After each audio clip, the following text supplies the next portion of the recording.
Bonjour, bonjour à vous, chers amis téléspectateurs, chers amis de Canal 10, chers amis de Culture Business. Merci d'être avec nous pour cet énième numéro de Culture Business, l'émission économique, qui se veut, on va dire, on parle d'économie, mais avec un verbe beaucoup plus, on va dire, light, on va dire. Voilà, pour être dans l'air du temps. Plus simple, pour qu'on puisse comprendre les enjeux, les problématiques. On s'adresse aux entrepreneurs, bien entendu, mais on s'adresse aussi aux porteurs de projets, on s'adresse aussi à ceux de l'Hexagone qui nous regardent et qui, selon nous, justement, quand on a un jeune qui part faire ses études, des fois a du mal à sentir le pouls du pays quand il revient en vacances. C'est pour profiter de la famille, donc il n'y a pas le temps de se projeter dans les éléments réels de notre situation au niveau économique. Alors nous sommes là, une émission qui se veut pédagogique, qui se veut critique aussi, mais de la critique constructive, puisque nous voulons faire avancer notre cher pays. Voilà, alors qu'aujourd'hui nous allons nous allons parler d'une problématique complexe, beaucoup de choses à dire. Nous allons parler du secteur automobile, on va faire un état des lieux de comment ça fonctionne, est-ce que le marché est en santé, on va se poser toutes les questions, mais aussi on va faire une projection, parce qu'il y a un enjeu crucial pour vous qui est la transformation et ce qui arrive à grands pas, c'est-à-dire les véhicules électriques et les véhicules hydrogène. On va se poser des questions. Comment vous vous projetez? Comment vous voyez ces aménagements, ces nouveautés, ce nouveau système? Comment vous l'intégrez? Comment vous le percevez? Est-ce que c'est une inquiétude pour vous ou bien c'est un nouveau défi? On parlera de tout ça, d'accord? En préambule, d'abord, on va passer une image parce que je souhaiterais rendre hommage à un monsieur qui a bien contribué. Pas encore? D'accord, ben on va faire ça tout à l'heure. D'abord, présenter tout le monde. Français, mais comment vas-tu? Très bien, toujours heureuse d'être là. Je n'étais pas là samedi dernier. Ah ouais, c'est vrai. Ouais. Mais toujours contente de recevoir nos invités aujourd'hui. J'espère qu'on aura une émission très riche parce qu'on a tous un véhicule, mais les entrepreneurs aussi ont des flottes de véhicules à gérer, donc ça les intéresse au prime abord. Tous un véhicule malgré nous, Bien sûr. malheureusement. Malgré nous, parce que le transport peine à trouver sa place, peine à trouver un service cohérent, ce qui fait qu'on se retrouve obligé, ça c'est pas vous qui allez nous démentir, nous dire que c'est pas intéressant pour vous, d'accord, mais c'est un constat.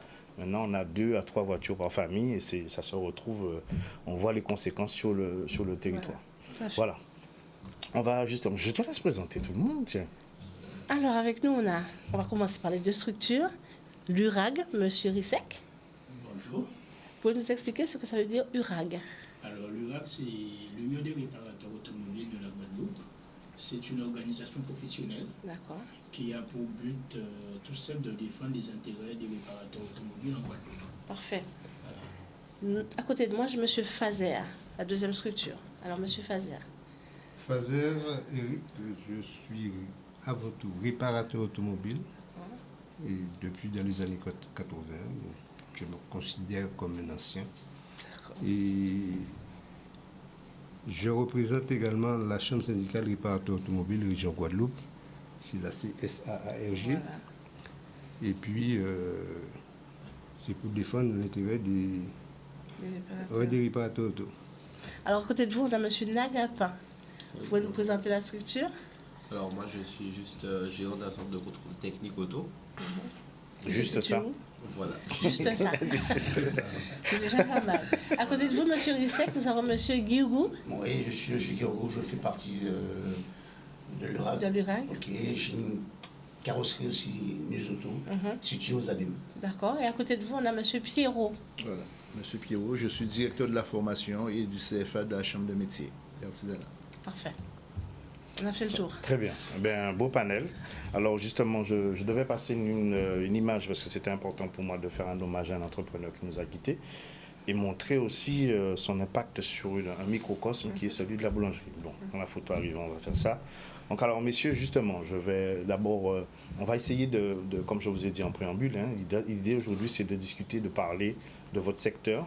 Vous avez parlé d'organisation professionnelle. Est-ce que tout le monde est concerné? Est-ce que tous vos collègues participent dans ces organisations? Comment ça fonctionne? On aimerait comprendre justement ces fédérations, ces unions que vous avez créées. Est-ce que les 2 présidents peuvent nous en dire un peu plus? Depuis quand ça existe et combien de membres? Voilà, alors l'URAG, c'est depuis 2010. Très bien. C'est récent. Non, c'est pas récent. Oui, 2010, je veux dire. 2010, c'est récent. C'est récent. Bon, on peut dire. Ah oui, depuis le temps qu'il y a... Quand même, ça aurait dû avoir au moins... En fait, nous avons créé l'URAG à la sortie du grand mouvement social Très bien. de 2009, Ok. où nous avons senti la nécessité effectivement de s'organiser pour représenter la profession des réparateurs automobiles parce que nous sommes dans la pré-vente. D'accord. Donc, nous regroupons en Guadeloupe sur le territoire. Donc, à peu près une soixantaine d'adhérents à jour de cotisation. Et quand on ajoute les sympathisants, nous sommes autour d'une centaine de personnes. D'accord. 2009, c'est le déclic. Ce qui vous fait prendre conscience de quoi? C'est-à-dire qu'en fait, vous savez, de 2009, il y avait les négociations. Ah, d'accord. Et puis, nous n'étions pas à la table des négociations. Très bien. Alors, bien que nous étions représentés par l'USEG, l'Union des chefs d'entreprise guadeloupéens, donc, qui était à l'époque dirigé par M. Jacques Viator, que je salue en passant. Tout à fait. Et donc, à l'issue des négociations, nous avons compris l'intérêt pour nous, réparateurs, d'avoir notre propre représentation. Voilà. Très bien. Donc, une centaine d'adhérents et de sympathisants. Voilà. Vous fonctionnez, comment ça se passe? Vous avez un local, vous vous rencontrez tous les mois, comment?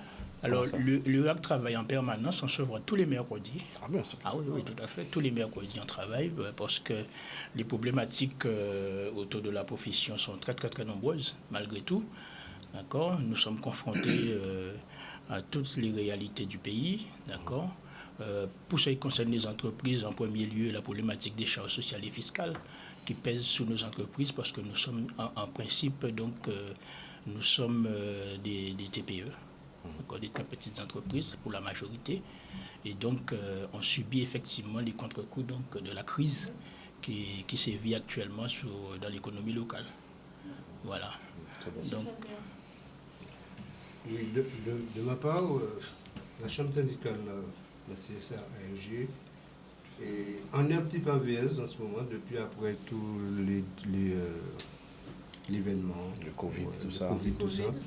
Et là, c'est vrai, amener quelqu'un, on n'est pas obligé d'être adhéré, mais lorsqu'on invite, des adhérents à s'adhérer. Et puis, là, en ce moment, on n'a pas énormément d'adhérents. On est une quinzaine à peu près. Mais là, avec les démarches qu'on doit mettre en place pour faire face à notre devoir, il va falloir qu'on fasse énormément de rencontres ces jours-ci pour pouvoir mettre en place des formations, des trucs. Alors, ma question est la suivante. Pourquoi 2 structures sur le territoire de la Guadeloupe? À l'époque, moi j'ai commencé à la Chambre syndicale depuis 89. D'accord. Toujours après un événement. C'était 89, c'était le cyclone. Et puis, depuis, avant il n'y avait pas l'URAG, il y avait il y a toujours eu 2 syndicats. Il y a eu un autre syndicat.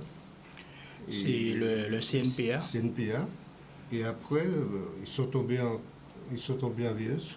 Et puis après, a été repris par l'URAG, le CNPA. D'accord, parfait. Et ouais, je disais, je suis depuis en 89 là-dedans, qui fait que ça a vieilli un petit peu. Et puis, il faut faire des démarches de porte-à-porte pour pouvoir revenir au niveau qu'on était avant. On a fonctionné toutes les années, on a eu des manifestations à tout bout de champ. On a amené énormément de formations, on a lié l'utile à l'agréable plusieurs fois, on faisait des voyages, on faisait énormément de choses qui nous permettaient de fonctionner. Mais là, on est tombé un petit peu en VS après tous les événements. J'ai une question sur la déclinaison de vos structures. Vous avez parlé de syndicats. Donc organisation professionnelle. Organisation professionnelle. Justement, ma question vient sur ce point-là. Moi, j'aimerais savoir, est-ce qu'il y a la question de la revendication? Vous avez parlé des problématiques qui vous concernent. Mais est-ce qu'il y a aussi de la prospection?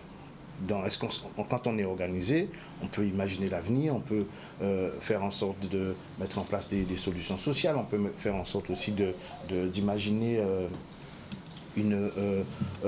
faire l'achat de matériel, etc. Est-ce que ça va jusque-là? Oui, c'est notre démarche. C'est la démarche pour mener à bien. C'est l'intérêt des collègues. Il faut chercher à faire fonctionner notre métier le plus proprement possible. Très bien.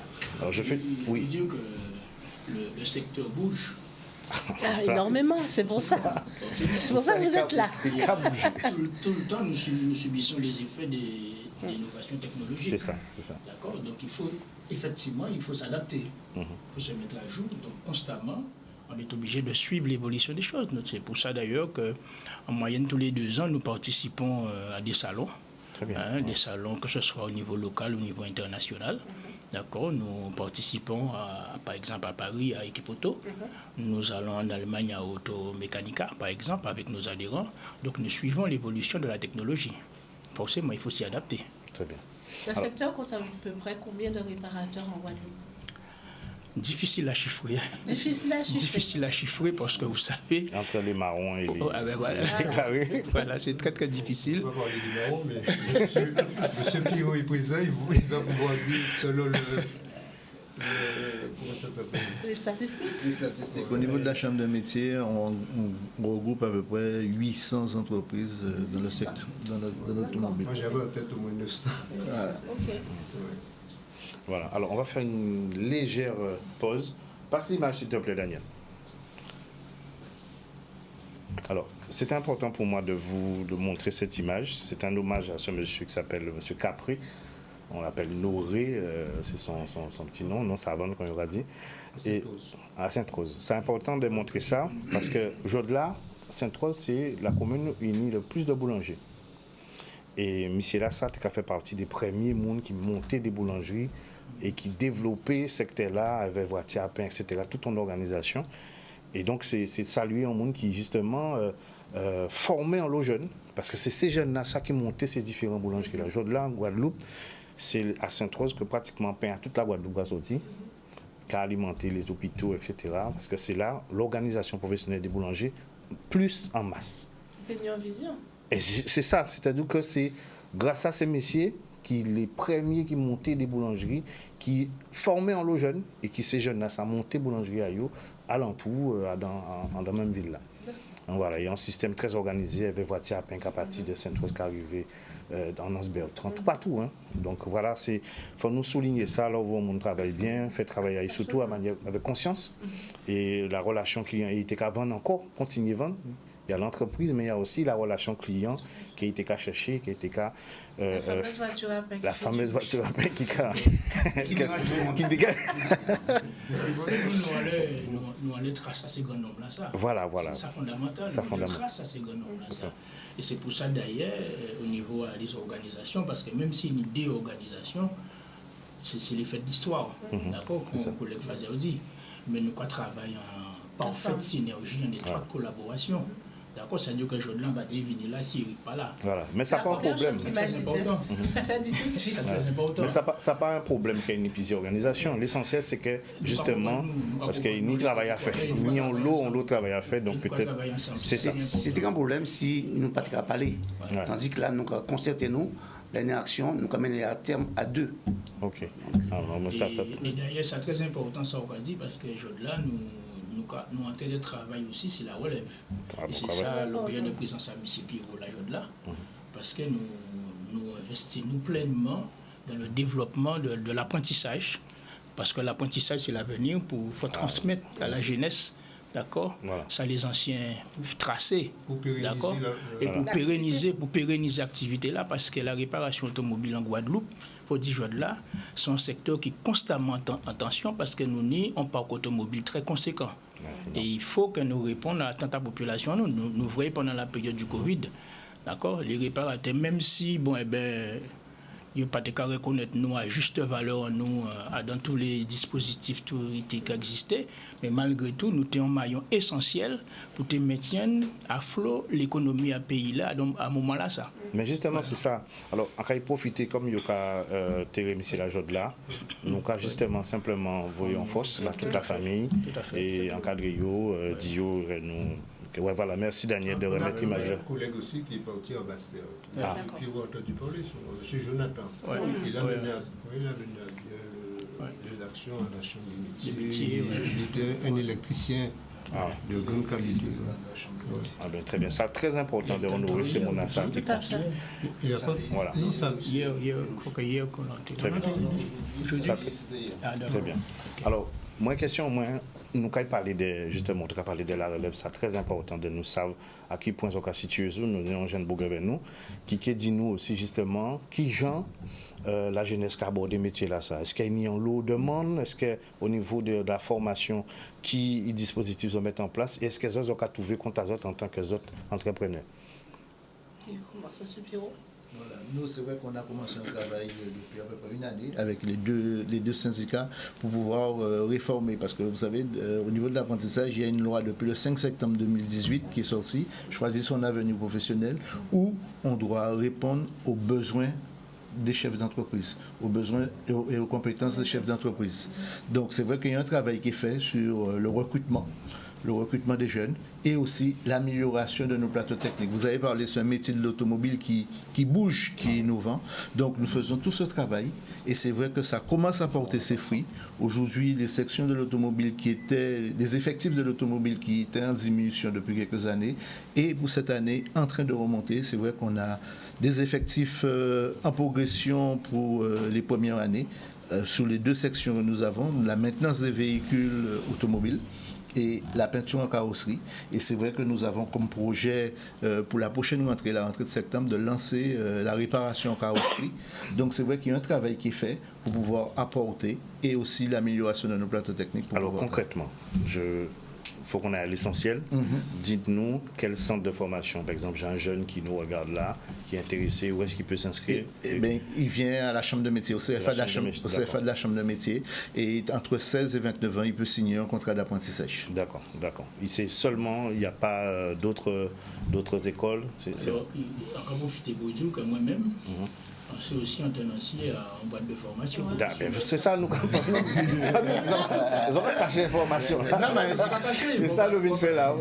Voilà. Il veut parler de ça pour nous. Donc, oui, on est un établissement de formation qui est précisément spécialisé dans la réparation automobile, d'accord, qui a formé en carrosserie, peinture, mécanique, d'accord, il a formé tout type de public, à la fois donc des demandeurs d'emploi, des jeunes de la mission locale, etc. Nous travaillons avec toutes les institutions publiques de la formation.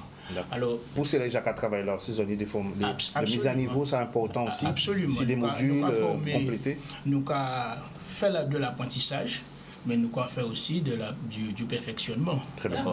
Donc, nous coller avec réalité à marché. On peut bailler toutes ces coordonnées là. Alors, sur la question de justement, il y a parlé des nouvelles technologies qui arrivent, donc ça veut dire qu'il faut des ordinateurs. Donc, des appareils de diagnostic. Voilà. Alors, est-ce que nous, au fait de tout ça, est-ce qu'il y a suffisamment de monde qui a fait diagnostic sur ce territoire-là? Est-ce qu'il y a dans structure, faut ça en interne ou bien nous avons externalisé les compétences là ça? Non, maintenant, on ne peut pas dire nous extérioriser, parce que chaque intervention qu'on fait sur un véhicule, il faut un diagramme pour éteindre les codes. Donc ça fait chaque garage de technique? Chaque garage ni équipement. Nous, à l'URAG, nous prenons des différents diag par rapport à ce qu'un seul diag pas fait tout de véhicule. Donc, entre chaque collègue, nous prenons des marques différentes pour nous ça échanger. Très bien. Donc, c'est simple. Nous formons d'une façon que chaque monde non paye de l'autre. C'est pas vraiment ça. Très bien. Et si formation là, ça, est-ce qu'il y a fait en Guadeloupe, monsieur? La formation, oui. Sur la question du diagnostic, on va parler. Oui, il y a une formation, c'est de la formation continue. D'accord. C'est une formation continue. Le chef des entreprises. Ouais. Non, mais je reviens au diagramme, parce que le diagnostic, effectivement, il y en a énormément de diagnostiqueurs. Mais vu la facilité de l'information en ce moment par rapport au diag, on a tellement jeunes qui se mettent au diag sans même connaître la base de la réparation automobile. D'accord. Et parce que on donne les moyens à tout le monde d'acheter un diag.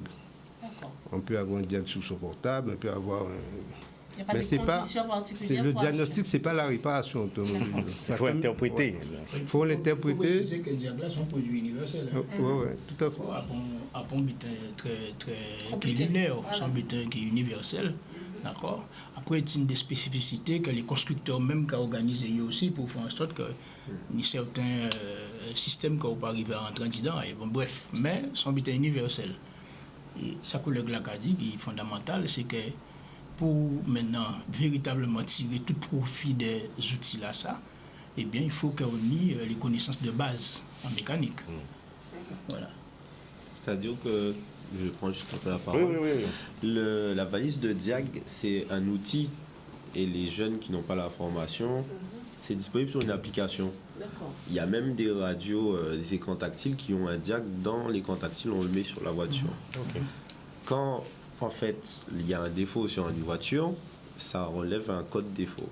Ce code-là, ils vont l'interpréter, ils vont dire c'est ce qui est mort. Le problème, c'est que la cause de la panne, c'est pas la source. Donc du coup, on va changer la pièce, mais pas ce qui a tué la pièce. Très bien. Donc l'outil de diagnostic est utilisé, mais on n'a pas mis en place une procédure pour éradiquer la panne. Et ça, en général, on apprend ça dans les centres de formation. Voilà. Il y a aussi des lycées qui le font. Il y a certains lycées en mécanique qui sont spécialisés dans ça. En Guadeloupe? En Guadeloupe, oui. Moi, ma formation, elle était à Cap-Esther, un BTS après-vente auto. Et, dans quel lycée? Le lycée de Cap-Esther. Voilà, je sais qu'à Bainbridge, il y a le bac pro en mécanique auto aussi. Mais on apprend aussi à utiliser la valise de Diag, mais à surtout les bases. C'est-à-dire que quand vous avez un problème électronique ou électrique sur la voiture, commencez à vérifier par exemple les fusibles, le courant qui passe dedans. Et forcément, après, la valise de Diag donne un indice et il faut suivre le raisonnement derrière. Et du coup, c'est pour ça qu'on a beaucoup de mécaniciens, comme ils disent les mécaniciens marrons, qui vont donner des avis différents par rapport à des professionnels qui sont reconnus. Et forcément, le professionnel va donner un diagnostic beaucoup plus établi. Et c'est pour ça qu'il y a des différences comme ça dans les fournissements d'outils diagnostiques. Alors, un département comme le nôtre, où tout le monde a une voiture, plusieurs voitures par maison, est-ce que c'est rentable d'être mécanicien aujourd'hui? Je ne dirais pas que c'est pas rentable. Après, il faut savoir aussi que maintenant, vu la conjoncture en Guadeloupe, on ne peut pas faire différemment. Donc, on a chacun des horaires différents. Donc, il faut un véhicule. Mais c'est rentable à partir du moment que ce soit organisé. C'est ce que nous sommes en train de faire. Nous sommes en train d'organiser ce circuit. Très bien. Très bien. La rentabilité, c'est pour qui? Pour le propriétaire du véhicule ou pour le... Non, c'est une émission économique. Pour le réparateur. C'est ça que voilà. On est dans une émission économique, on pose des questions au chef d'entreprise. Voilà. C'est une question qui est très complexe.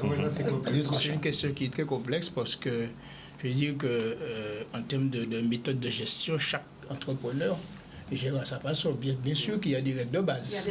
Nous sommes d'accord, il y a des règles de base, mais chacun gère à sa façon.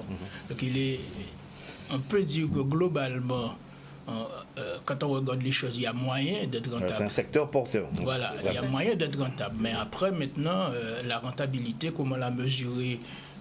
Globalement, on n'a pas d'études statistiques qui se fait actuellement sur la Guadeloupe pour dire que la rentabilité moyenne des garages, c'est ça, voilà.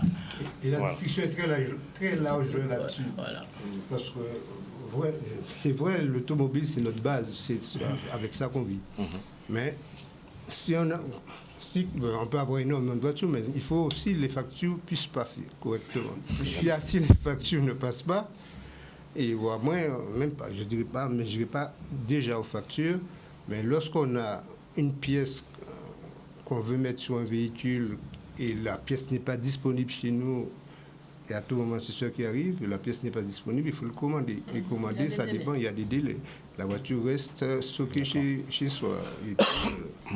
Et là, stocker un véhicule chez soi, c'est la place que ça prend, ça empêche de mettre un autre véhicule, et puis là, les problèmes commencent par là. D'accord. Et économiquement, si on perd du temps, on perd de l'argent. C'est ça. Aussi au niveau de la clientèle aussi, qui peut voir, qui comprend mal quand vous leur dites qu'il y a des délais.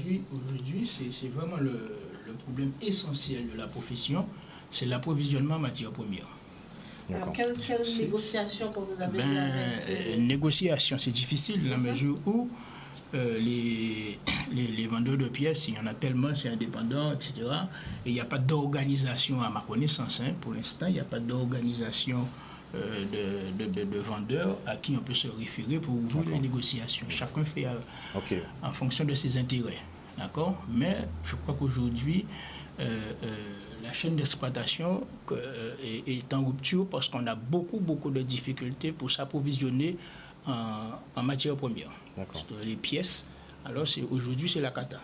Vous avez subi des augmentations aussi depuis la crise en Ukraine, etc. Alors les augmentations, c'est partout. Et c'est extrêmement compliqué parce qu'aujourd'hui, on peut passer du simple au double. Et en plus, aujourd'hui, ce qui arrive le plus souvent, c'est qu'il faut payer la commande. Il faut avancer. Il faut payer la commande, mais on ne sait pas quand est-ce qu'on va être livré. Vous voyez? Donc, ce qui fait que les délais s'allongent indéfiniment. Et on n'arrive pas à s'en sortir. On arrive à des délais courts quand même, mais le coût du transport, c'est ce qui nous abat. Vous avez l'octroi de mer aussi sur les produits. On peut avoir n'importe quel produit. On pèse, par exemple, quel que soit, on peut avoir un produit de 50 €, on va payer un peu plus de 100 € pour faire venir ce produit-là. Et qui fait que...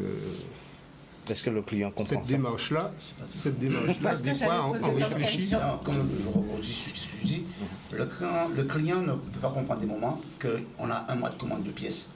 Okay? Vu la conjoncture qui se passe dans le monde, okay? Donc automatiquement, les conteneurs, c'est passé pratiquement 3 fois le prix. Donc automatiquement, je comprends que les concessions puissent faire un groupage. Mais en fin de compte, c'est nous qui prenons tout. Le client ne se retourne jamais vers le vendeur de pièces, le fournisseur de pièces. Il se retourne toujours sur le réparateur. Donc, on a un bout de chaîne, à chaque fois, c'est nous qui prenons les coûts. Certains de vos collègues demandent aux clients d'acheter eux-mêmes les pièces. Est-ce que c'est une majorité qui font ça ou les autres restent sur la base traditionnelle ou vous gérez tout? Lorsqu'on a un véhicule démonté chez nous, si c'est le client qui va acheter la pièce, le client va mettre son temps, il est à pied, il n'a pas de voiture. Il va mettre son temps pour le faire et puis ça nous dérange pas. D'accord. La voiture reste stockée chez nous et puis ça nous... C'est une pratique que vous regardez. Vous voyez quand même autour de certains collègues, beaucoup de mécaniciens font ça aujourd'hui. Ils donnent les références, ils disent aux clients, allez chercher la pièce. Peut-être ça se fait en mécanique, mais nous en carrosserie, ça ne peut pas se faire. On travaille pour les assurances, il faut avancer les fonds.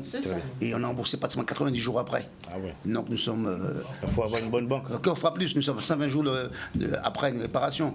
Donc nous avons mené une bataille avec le RAG pour faire les sessions de créances, mais ce n'est pas toujours compris par les assurances, que l'assurance joue son jeu aussi. Il peut faire aller directement chez un garage agréé par rapport au pourcentage.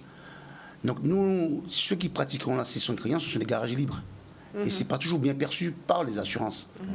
Donc c'est pour ça qu'on est obligé, une voiture qui arrive accidentée chez nous, nous sommes obligés d'avancer les fonds pour pouvoir avoir les pièces. Donc automatiquement, après 90 jours, 5 jours, vous savez comment ça fait. La trésorerie, ça souffre. Mais justement, en parlant de trésorerie, la banque, est-ce que c'est votre partenaire ou pas? Est-ce que vous arrivez à trouver... Non, mais on nous parlait de... Nous, là, vous parlez de tout. Le problème là est simple, c'est que nous, c'est des très petites entreprises, d'accord? Donc, nos paniers ont un roulement conséquent qui permet nous, effectivement, de répondre à des problématiques de rupture de cycle d'exploitation comme ça. Et donc, ça qui fait qu'en lot, collègues, ils ont en difficulté. Il faut dire les choses vraies. Donc, et en plus, il faut savoir que la carrosserie, d'accord, c'est un mode de fonctionnement qui est complètement différent d'un garage des mécaniques. Parce qu'en carrossier, d'accord, un mécanicien, quand on vient faire plaquette de fond en Wakaza, il faut payer tout de suite. D'accord? Mais en carrossier, là, il travaille, eh bien, il faut y passer par un expert, il faut y passer par une assurance. Et forcément, là, les délais, on ne peut pas maîtriser les délais. Nous savons que dans tout cycle d'exploitation, le délai, c'est la clé. D'accord? À partir du moment que ou achetons une pièce, là, on a un délai de 10 jours pour régler le problème-là, ou quoi toujours on rallonge des délais à 120 ou 130 jours, ben forcément, trésorerie, on va prendre un coup. Très bien. Nous allons faire un petit pause, si ça, un petit pause plus, nous allons revenir. On va parler de la banque. Non, mais il faut nous comprendre que ça ne va pas marcher. À tout à l'heure. Formation, on anticipe. Voilà. Allô? On est là. Vous avez vu, chers téléspectateurs, la discussion se fait aussi en off parce que le sujet est important. Alors, continuez à dire. Non, je disais qu'en fait, nous sommes confrontés à une réalité de terrain.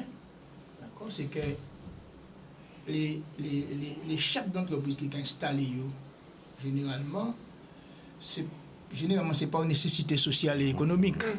D'accord? C'est-à-dire que pour là, bon, si quelqu'un travaille dans une entreprise et puis il a touché le SMIC, mais socialement, il a une vie de famille et il a des responsabilités, ça a coûté cher. Et peut-être qu'il a pensé qu'il pas vrai devant avec ça, il a touché à dans petite entreprise là, entre guillemets. D'accord? Donc, il a compétence, il a compétence, voilà, et bien il a décidé de mettre à comptail. Mais quelquefois, le mettre à comptail, le temps de dire que bon, il faut y former en vraiment pilotage à l'entreprise là. Donc, tout de suite, il est rentré en activité et préoccupation est plus technique qu'en termes de gestion. Et donc, il travaille, et l'entreprise là est montée là, et l'entreprise là n'a pas ni force à la base parce que l'entreprise là est montée au départ, il n'a pas ni fonds propres, il n'est pas suffisamment solide, puis affronter maintenant la réalité à terrain là. D'accord? Parce que là, monte l'entreprise là, on a une gestion, on a un pilotage pour faire pour l'entreprise là. D'accord? Alors, région bitin, mais pas au point mal. Bon. Alors, ça, longtemps, nous avons dit ça. Longtemps. Ça a fait l'année, nous avons dit ça, parce que ça, on a dit là, c'est histoire et sociologie à payer. À part d'autres seulement, c'est tous les secteurs comme ça. C'est des mondes, comme s'ils ont un fort taux de chômage, fort débrouillé. Donc, on a une compétence au fort en mécanique, on est mon cavino wow, mais comme tellement mon cavino wow, on dit, mais on peut lancer moins. Mais, ou pas en chef d'entreprise. C'est ça. Voilà, exactement. Pas en chef d'entreprise, ou pas ça gérer, ou pas ça. Comment? Donc, premier l'argent touché, on a acheté voiture, on a fait ci, on a fait ça, et ni toutes sortes de. Nous connaître. Bon. Enfin, en créole là, nous avons dit Wadon pour témoigner. Voilà, Wadon, système à début. Attends, on va la parole parce que on dit ça avant. Mais, longtemps, nous avons dit ça. Il faut nous, à un moment, arrêter de dire ça. Il faut nous trouver un gens. Est-ce qu'on veut dire? Il faut nous trouver un gens pour nous arrêter de dire ça. Arrêter de chercher. Ce n'est pas un refuge. Pour nous faire nous dire nous aussi un moment, en nous organiser nous. Effectivement, c'est comme ça nous commencer. Mais aujourd'hui là, il y a des professionnels qui peuvent accompagner nous, même si à nous accepter des petits brins, des métiers en comptable avec moi, des métiers en petits brins, mais en qui structuré moins. Parce qu'en fait, un chef d'entreprise n'est pas obligé de tout bitin gérer. Il n'est pas obligé de gérer tout bitin. C'est ça, des fois, nous avons trompé. Et quand même, les gars créés, c'est de gérer. Oui, mais je veux te dire que lui, il n'est pas obligé de toute compétence. On est d'accord. Là où on a gérer, il faut aller dans le domaine, mais à part lui qui faut répondre au téléphone, il faut nous comprendre ça. Il faut structurer. Donc, c'est ça que c'est important en cas de la parole à poser. Et ça, tu dit, c'est qu'avant, tu as un stage, avant de créer une entreprise, tu as un stage de 35 heures que l'État a supprimé. Là, vous voulez créer une entreprise, vous créez sur Internet, vous créez une entreprise là.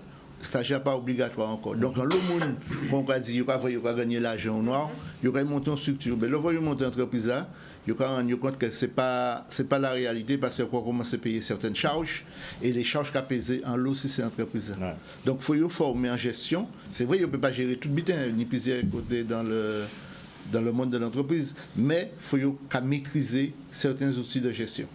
Moi, je pense. Attends, juste dire, mission bitin, moi, je ne sais pas quoi dans ça. Quand un chef d'entreprise, quand un boulanger qui est capable de faire l'idée. Non. On ne sait pas quoi dans ça. Vous comprenez? Alors, il faut nous chercher des solutions qui puissent, plus pragmatiques. Parce que là, nous avons dit ça. Alors, on peut voir n'importe qui fait une formation à 30 jours. Au bout de 30 jours, il y a une notion.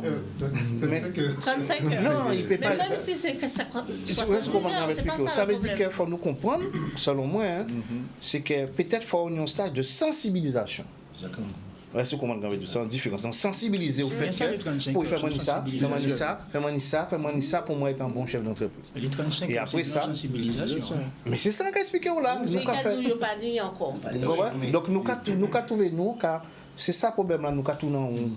Donc, il faut nous dire ces gens-là, dans l'organisation professionnelle, et ces gens-là qui ne sont pas structurés là, qu'il faut comprendre qu'à un moment, pour aller plus loin, il faut plus fort. Et pour plus fort, pas tout seul ou plus fort. Alors, il y a une question qui fait. Et accepter des peines. C'est des fois, on avait tout l'argent là. Mais il y a une question qui est fondamentale là, qu'on a créé. C'est ça, dans qui logique ou quoi créer. Parce que nous avons un système. Nous avons un système, et ce système-là, il y a une logique. Le système, c'est un système capitaliste. Logique, c'est la rentabilité. D'accord, c'est gagné. Voilà. Alors, c'est ça qu'expliquer. C'est-à-dire qu'à la base, pour moi, certains mondes, là, ils ont créé structure, ils ont plus ça dans la logique de quotidienneté, c'est gagner l'argent pour faire des affaires. Le jour, quoi. C'est ça le problème. C'est ça le problème. Mais nous, pas qu'à mettre nous dans la logique à système là, qui dit que si nous voulons créer une entreprise, c'est pour nous gagner l'argent, c'est pour nous rentabilité. Voilà. Donc pour ça, soit dans la logique là, ça, vous savez, il faut structurer, il faut organiser à un moment là ça. Et donc la formation qu'on prend en place, essentielle à dans pilotage d'entreprise pour vous-même. En cas quoi que ces glissements-là, ça faut nous arriver à faire. Et c'est ça nous avons essayé au niveau organisation, nous, précisément, à mener mentalité là. Alors qu'à créer, faut créer une entreprise avec la logique qu'on voulait gagner, évoluer, et qu'on a dans l'économie, où nous avons un rôle à jouer dans l'économie. Il faut nous prendre conscience là, ça.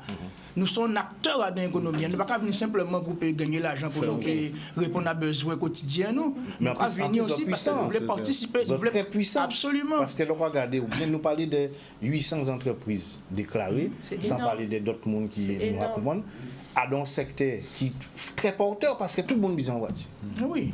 Donc, on est en vraie puissance et la dimension de fédération et d'organisation est très très importante. Mais oui. Non, mais imaginez 800 entreprises qui mettent ensemble et négocient l'obit. Ça fait le poids dans la balance, ça joue. Excusez-moi, qui l'a Jao? 28 ans. 28 ans, c'est un jeune bouc. C'est un jeune. Qui, par rapport à ça, nous a dit en plateau là, est-ce que l'état d'esprit azote qui, on ne va pas dire qu'on va représenter la jeunesse, on ne va pas mettre mon sac en dehors, mais comme vous venez là, c'est vous et puis jeune. Voilà. Donc, qui j'en vous aborde des questions là, ça, et les jeunes qui en entourent, nous recevons les petits-fils Bambert, qui a donc, on travaille dans notre idée aussi. Complètement. Comment? C'est-à-dire qu'en fait, les jeunes ils sont dans une idée. Bon, déjà, quand on regarde les vidéos Facebook, les réseaux sociaux, tout le monde gagne de l'argent. Ah, j'ai envie d'être comme tel. Voilà. Donc la première chose, c'est ça. Il y a aussi une autre partie des jeunes dans le domaine de l'automobile. Ils vont regarder des vidéos aussi, qui regardent des voitures qui roulent vite, etc. Ils veulent faire pareil. Au pied du mur, par contre, quand la voiture, il faut la faire rouler vite, il faut quand même savoir démonter certaines pièces. Il faut avoir une formation. Donc dès qu'ils arrivent en formation, ah ouais, mais c'est difficile. Ah, d'accord. Ça, c'est le premier problème. Le deuxième problème, comme ils ont dit, en fait, on ne peut pas être au four au moulin. Donc, du coup, en tant qu'entrepreneur, moi, je suis un jeune entrepreneur, je ne peux pas contribuer au chiffre d'affaires de l'entreprise et à son organisation. Parce que c'est bien de faire enfouer les caisses, mais il faut savoir organiser le flux qui arrive. Et derrière ça, il faut savoir aussi pérenniser l'action. Donc, du coup, dans ce côté-là, ça... se dire il y a tant qui rentre, mais l'année prochaine il faut avoir plus, et ainsi de suite. Voilà. Les jeunes de ce côté-là, ça, ils sont noyés dans ça, donc ils commencent à faire quelque chose, mais ils se découragent très vite. Parce que premièrement, les formations sont difficiles d'accès parce qu'ils ne s'informent pas assez correctement. Comme par exemple, je pense qu'il n'y a pas beaucoup de gens qui sont au courant des formations qu'il y a à la Chambre des métiers et tout ça, alors que pourtant ça existe depuis longtemps. C'est juste que le premier réflexe, je vais en France. C'est vrai. Voilà. Mon BTS par exemple était disponible qu'en Guadeloupe, mais personne n'était au courant qu'il était disponible en Guadeloupe. À chaque fois que j'allais, tout le monde disait il faut aller en France, il faut aller en France. Moi je voulais pas aller en France parce qu'en fait on a une population de jeunes qui fait que partir. Et du coup, on se retrouve avec des professionnels auto qui ont de l'âge, mais qui vont, ça va arriver trop tard. On va se trouver avec un moment, les jeunes, ils n'ont pas eu la transmission. C'est ça. Et donc à ce niveau-là, ça crée beaucoup de problèmes. Les jeunes essayent maintenant de revenir, mais il y a aussi cette volonté de vouloir, en fait. Donc moi, de mon côté, je parle beaucoup aux jeunes. J'essaie de prendre certains stages aussi, de mon côté. Mais c'est vrai qu'il y a toujours ce même problème, c'est à chaque fois se dire il faut que je fasse. Donc ils se disent voilà, ils veulent pas faire le troisième pas. C'est pas le deuxième. Le premier c'est j'ai fait mon premier job, j'ai fait mon premier travail, j'ai encaissé l'argent. Le mettre de côté, ils voient pas. Et après le troisième pas c'est continuer à aller plus loin et après. Et donc, du coup, il y en a beaucoup qui... Selon ce que tu dis, il y a effectivement, on a un problème de communication. La filière même, on n'entend pas. Pourtant, on t'a dit ça, hein, là. C'est les autres qui ont pesé, les autres qui ont compté, ils ne peuvent pas faire sans autres et ils ne peuvent pas attendre les autres. Alors, nous avons réfléchi au niveau du RAG qui est très important. C'est la question de l'attractivité. Parce que nous avons parlé des jeunes, mais je ne sais pas qu'elle a c'est ça. Une logique, jeune calé, là, effectivement, c'est attractif. Donc, c'est la réflexion que nous avons menée pour ça, qui gens, pour nous rendre métier, nous, attractifs. C'est fondamental que les jeunes viennent là, ils se sentent bien, ils s'intéressent, ils gagnent un butin. Parce que sinon, ça va servir à rien pour eux. Mais on a une période où on voit le garage aussi. Oui. L'école aussi a une responsabilité dans ça. Il y a des gens qui faire mécanique. Il y a ça aussi. Absolument. Pour nous sortir dans le cadre de ça. Parce qu'on n'est pas le même discours. Absolument. Comment? Maintenant, c'est pas le même. Voilà. Mais justement, il faut vraiment qu'on sorte de ce cadre-là. Mais l'esprit là était quand même. Nous pas souvent que sans voie de garage, c'était il y a 50 ans. Voilà. Maintenant, il faut qu'on lit, il faut qu'on écrit. Maintenant, tout est venu numérique, tout est venu informatique. Voilà. On est en niveau technique. Tu vois, moins ça fait un effort technique. Maintenant, nous sommes passés au plastique, nous sommes passés à l'aluminium, les différents. C'est plus comme avant. On ne peut pas travailler avec chalumeau encore, il faut outiller. Okay? Donc, automatiquement, il faut y suivre. La plupart des jeunes qui avaient en formation, sur 2 ans, ne peuvent pas arriver à bout de 2 ans. Ouais. Parce que le minimum, il y aura parti, il y aura fait un marché parallèle. Ah, okay. Donc, automatiquement, il n'y a pas fini de former et il y a montrer une structure. Pour montrer une structure, il faut en partie technique et il faut en partie gestion. Oui.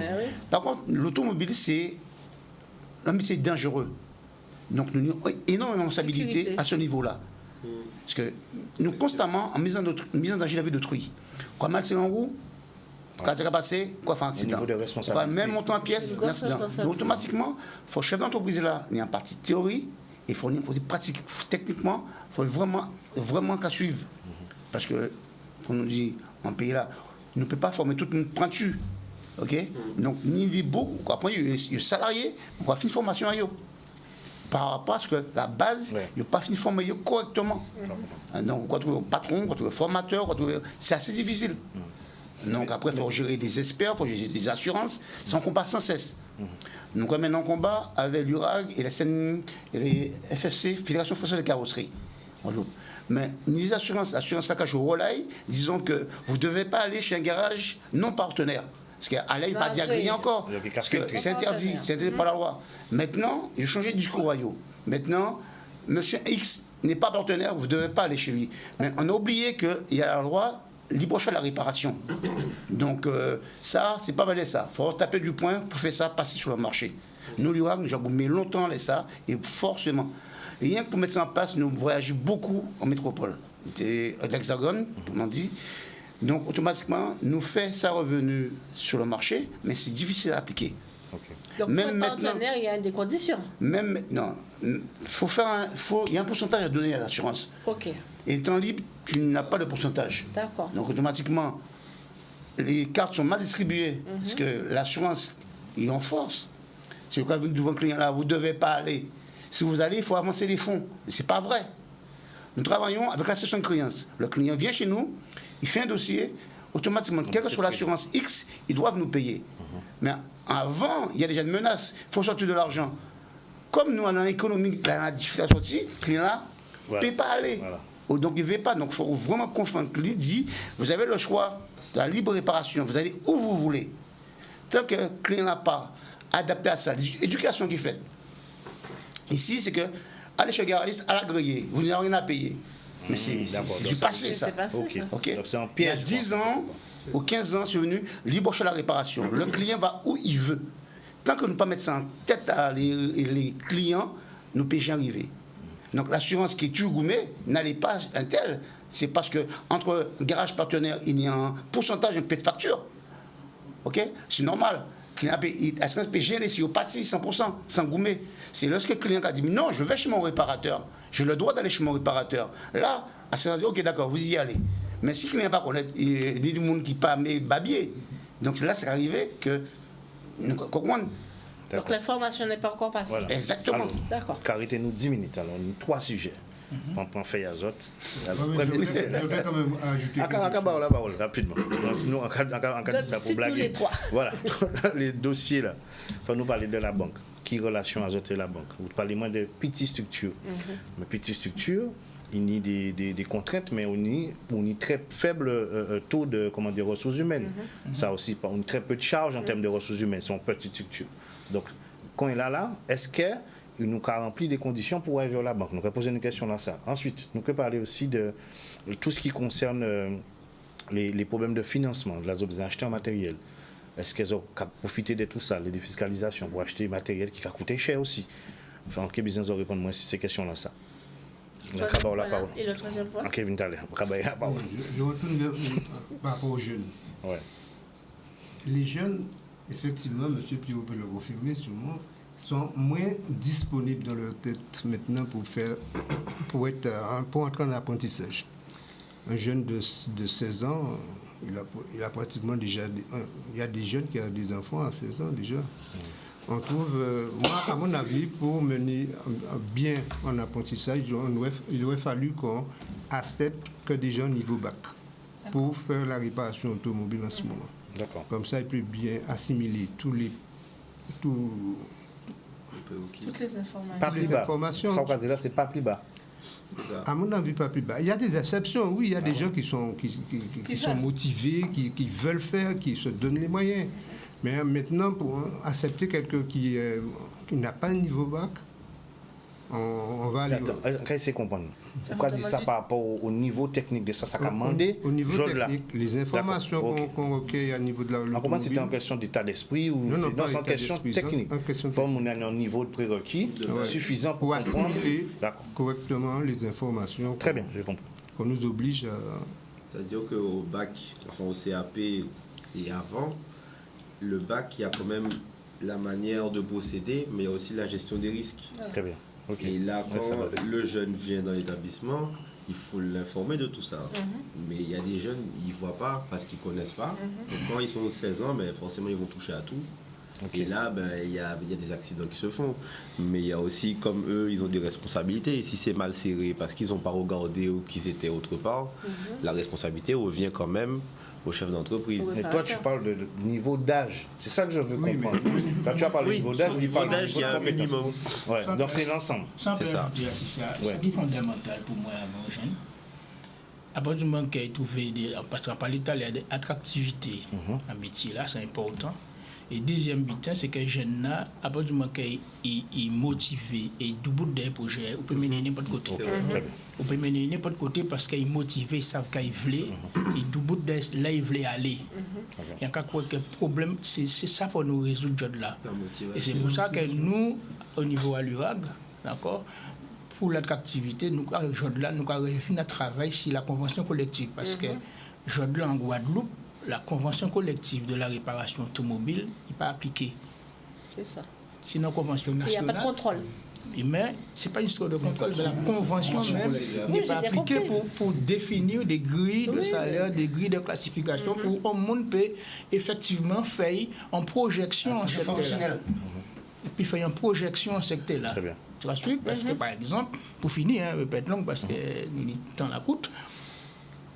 Jodelin, jeune gars entré apprenti, mais il faut savoir que en 5 ans, 6 ans, il peut être un chef d'atelier.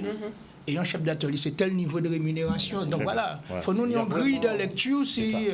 Voilà. De salaire. Alors, nous, quand on a une question à la banque là, des fois, nous avons dit en TPE, mais des TPE qui ont des gros chiffres d'affaires. Ce n'est pas parce que c'est un TPE.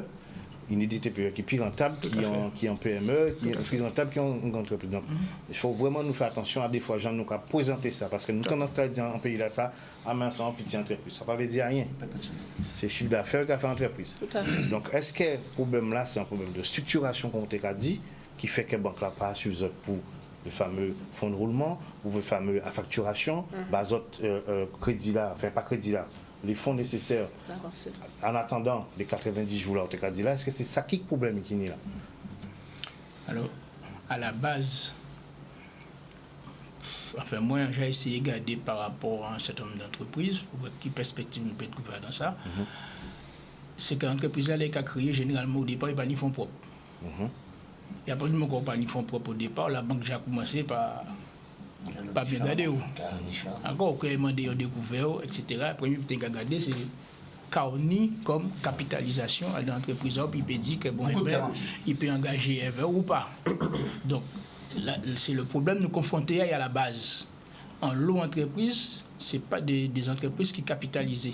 D'accord. Donc ça veut dire que même si on y a un certain nombre d'années, mais au niveau chiffre, il pas. Et ensuite, non seulement on pas ni un capital qui a un certain nombre de garanties, mais en plus, les chiffres d'affaires, généralement, ils sont faibles. Ah oui, d'accord. Ils sont faibles. D'accord. Vous différez, c'est-à-dire? Comme par exemple le carrossier, son chiffre d'affaires 90 jours après. Quand il fait son cœur, lui dit mais vous n'avez pas encore l'argent. Oui, mais en chiffre d'affaires, le plan de financement se fait sur une année. Sur une année, il analyse, même s'il y a des délais, il va analyser malgré tout sur l'année. Donc est-ce que ça ne suffit pas? Alors moi, on va justifier que la banque va accompagner nous. C'est parce qu'il y a des réalités déjà les entreprises, d'accord, que là où vous avez 2, 3, 4 bilans qui sont déficitaires, bon, forcément, on va commencer à avoir des difficultés. On revient sur cette question de structuration là, on t'a dit en début. Absolument. Par contre, on peut penser que les petites entreprises méritent notre regard. Ils méritent notre regard, notre accompagnement, parce que nous pouvons faire mieux, nous pouvons porter plus. D'accord? Donc, que ce soit au niveau des aides publiques, mais aussi au niveau du privé, au départ, il n'y a pas qu'à prendre nous au sérieux. Il faut dire les choses vraies, au départ, il n'y a pas qu'à prendre nous au sérieux. Est-ce que, je pense le regard de M. Pierrot, est-ce que dans la formation, il y a un module pour le choix de la structure? Parce que très souvent, ils prennent l'option de l'entreprise individuelle sans capital. Tout à fait. Alors qu'ils auraient pu prendre l'option de la société. Oui. Est-ce qu'il y a un module dans la formation au départ, dans les formations que vous proposez à ces personnes? C'est-à-dire que nous, à tous nos élèves qui sont en deuxième année et qui ont le projet, on fait une journée avec un chargé de développement économique qui leur parle des différentes sections. Mais de toute manière, dans leur programme de formation aussi, ils ont un module de gestion. D'accord. De gestion des entreprises. Mais après, ça dépend des fonds. Il faut pouvoir. Ça, c'est clair au départ. Rapidement, très très important, c'est que là, nous devons un drame social aussi pour les chefs d'entreprise. Parce que comme au départ, c'est des petites entreprises, eh bien, nous avons le chef d'entreprise qui a parti à la retraite de là. D'accord? Eh bien, il ne peut pas effectivement transmettre l'entreprise à eux, mais en plus, il est parti avec 500, 600, d'accord, 300 € de retraite. C'est ça, c'est vrai. Et ça, il a fait qu'il est obligé de continuer de travailler. Alors qu'il est arrivé là, effectivement, puis il était profité de la vie. Et tout ça, c'est des problématiques très, très, très essentielles qui, aujourd'hui, qui existaient dans le monde de la réparation automobile en Guadeloupe. Ça, je dis, c'est qu'elles sont au constat, mais dans quel secteur là? La structuration, c'est en général la Guadeloupe. Tous les métiers de service sont à peu près dans la même enseigne. Pareil. Ça nous a fait, parce que là, maman, nous qui font un deuxième volet, parce qu'on a dit, en qui pose des autres en guise de conclusion. L'avenir, les véhicules électriques, les véhicules hydrogènes, est-ce que ça va vous être peur, est-ce que vous avez préparé, qui gens sont aborder ça? Nous, on a appelé l'autre et nous, c'est important aussi de numéro de téléphone à garage azote pour la IOP 20. À mon avis, depuis que j'ai débuté, il y a eu essence, diesel, on a amené des véhicules en diesel très pointus, il y a énormément de normes, on va s'habituer à l'électricité, on va s'adapter. Mais le gros souci, il va falloir qu'on s'aménage.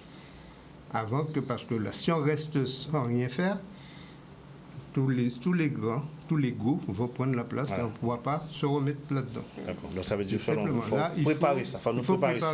Il faut se mettre à jour, il faut s'informer. Et là, on est dans le temps. C'est pas plus tard qu'on va le faire. Il faut qu'on se mette à jour en ce moment-là. Ton garage, c'est... Si? Ton garage. Le nom de ton garage. Atelier Fazer. Je suis au Moule, j'ai installé au Moule, ouais. Le numéro de téléphone? Le numéro de téléphone, c'est 05 90 23 29 27. J'ai des portables 06 90 56 10 28, 06 90 71 61 09 et le Moule. Très bien. Alors nous de notre côté, en contrôle technique, on dit tout le temps que le contrôleur il meurt jamais, c'est-à-dire que chaque année il est formé. Donc quand on est formé, les nouvelles réglementations, elles sont mises à jour pour le contrôleur, les nouveaux modèles, les nouvelles techniques de contrôle, etc. Donc nous, depuis le début, on a une habilitation spéciale électrique et hybride. D'accord. Vous êtes déjà... Voilà. Donc on a déjà chaque année, de toutes les manières, on est habitué maintenant, on contrôle plusieurs voitures électriques et hybrides. Donc pour nous ça va. Et puis on travaille de manière étroite avec les garagistes, c'est-à-dire qu'on établit un état général du véhicule, mais on ne reste pas là seulement, on continue en communiquant aussi les défauts, en expliquant, des fois on les fait venir voir pour qu'ils puissent aussi essayer de réparer au mieux. Donc après c'est pas évident, mais on y arrive. Ils ont déjà parlé. Ouais, nous ça va. Le nom de ton établissement? Alors, Autosécuritas Le Moule, le numéro de téléphone 05 90 21 83 70 et le numéro de portable 06 90 61 72 03. Mais nous, concernant véhicules électriques et hybrides, nous dans l'adaptation. Parce que de toutes les manières, nous n'avons pas le choix. Nous habitons Sibi et à chaque fois qu'il faut Sibi, il faut adapter. D'accord? Donc c'est pour ça que nous commençons au niveau de l'URAG et avec structure en moi-même qui c'est la PSF, centre de formation privée. Nous commençons à faire des formations sur les véhicules électriques. Actuellement, nous travaillons sur l'habilitation BOL premier niveau. Alors le BOL, c'est pour les intervenir sur les équipements non électriques à véhicules là. D'accord? Et ensuite, nous sommes passés à B1VL, B2VL. En fait, c'est des sigles classiques pour comprendre un peu. J'ai ça organisé par rapport à normes là. D'accord? Donc, nous avons travaillé ici ça. Nous avons effectivement formé pour que l'on véhicule électrique arrivé à un atelier, arrivé à un garage, et bien que réparateur là peut effectivement faire réparation là pour améliorer le chiffre d'affaires. Ça, dans l'esprit là, ça nous y est. Okay. Numéro de téléphone. Alors, moi, c'est 06 90 58 73 93. Donc, la structure APSF et le garage, c'est salle d'asile carrosserie. Très bien. Nous avons petit salle d'asile. Voilà. Salle d'asile. Excusez. Non. Question là, c'est pas, on ne peut pas arrêter le projet. Si on nous dit nous pas faire formation, c'est-à-dire que demain matin nous peut fermer entre besoin. Donc on ne peut pas arrêter la progression, on ne peut pas arrêter la technologie, donc on s'y adapte. On fait des formations toute l'année, que ce soit en peinture, que ce soit en carrosserie, même en mécanique. Très bien. Moi, je suis situé aux Abîmes, Nus Auto, 20 25 04. Très bien. C'est un fixe ou un portable? Un fixe. Très bien. Voilà. Et moi, donc nous, en tant que CFA, c'est vrai qu'on se forme aux nouvelles technologies et on adapte nos plateaux techniques. Et je voudrais annoncer qu'on a une journée porte ouverte sur le site du RESE, le jeudi 1er février, où ils pourront découvrir les métiers de l'automobile. Les horaires? Les horaires, ça sera de 9h à 16h sur le site du RESE. Okay, et le numéro de téléphone, c'est le 80 23 33, c'est un fixe. Ouais. Bon, on essaiera de vous appeler pour continuer à... Et on attend le maximum de personnes intéressées par l'automobile, des jeunes et des non-jeunes. Voilà, ben nous ne pourrons pas parler de ça encore parce que c'est important. Merci. Nous avons une plage là ouverte. Ça veut dire envie revient pour nous reparler dans notre bulletin, d'autres sujets complétés. Pas hésiter. Pas hésiter parce que ça, moi c'est très très important que vous parlez parce que ce sont maillons essentiels. Très important. Les choses qu'avant c'est petit à petit parce que nous sommes une organisation, nous avons les moyens, les MEDEF. D'accord. Pas les moyens, les MEDEF. Sans OP. Sans OP. Oui, sans OP. Non, mais c'est-à-dire que les 800 ne pas vous qui décider, c'est clair. Tout le monde, d'accord. c'est pas facile. On peut penser que dans l'économie Guadeloupe, il y a une chose là. On peut parler pour tout ce qui est artisanal. Il faut que nous vraiment travaillions en révolution de mentalité. C'est clair. Et que nous changions d'état d'esprit, que nous pensions que le pays là, c'est pays en nous. D'accord? Et l'économie là, c'est nous qui doit être fait, c'est nous qui doit être fait, c'est nous qui avons fait. Et pour ça, il faut nous mettre nous à niveau, il faut nous changer les mentalités, il faut nous voir les choses autrement et engager nous pour faire en sorte que la Guadeloupe nourrit tous les enfants et toutes petites tailles. Merci en pile. Merci vraiment l'eau. Merci à Daniel pour la réalisation, Francimé, et salut à toute l'équipe de Culture Business. Bon appétit. Cette émission est rediffusée vendredi à 15h. Si vous voulez la revoir, sinon elle est sur YouTube, elle est sur Facebook et vous allez recevoir vos différents fichiers pour pouvoir partager sur vos réseaux. Merci à vous tous, bon appétit et puis tiens, merci en pile.